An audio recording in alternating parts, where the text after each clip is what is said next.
Bəh, bu gün də cümə tərtib. Açın bir daha qəşəng seriyala baxım. Vahid. Bəli. Deyirəm bunlar mən yumuşam. Apar bunlar sən də sən. Mənim bir dünya işim vardı. Tez ol. Baba filmə baxırdım. Yaxşı, o da paltarlardan açın filmimə baxım qəşəng. Vahid, ayaqlarımı çəkiyorum tez ol. Yoruldum. Qoz ayaqlarımı. Kim axır? Yaxşı. Du balkonun camını aldı sən sil tez. Tez ha ola mən silənmirəm. Açıram mən. Mən filmə baxırdım.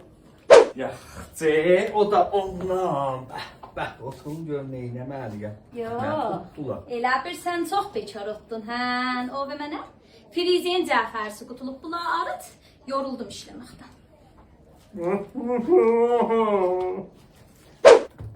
Oradan bir dana götürüb mən getdim bağları.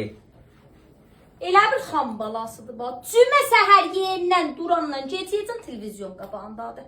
Bir dana ağdan gəriyədəki əl vurmayıbsən mənim ürəyim xoş ola. Ərim cümə mənə köməklik elədi. Yox. Hər işi özün görürəm. Ulan mənə nə yaraşır, nə cüməsə, kişiyə cümə gəlir. Ulan du get tüka başla, nə var evdə, daha filmə də qoymadılar, baxa, bir daha bilmə də qoymadılar. Hə, elə həmin qaçasan, bax, qalmasan ki, deyəsən qoy köməklik eləyim. Çıx get belə, qapı oldu bax.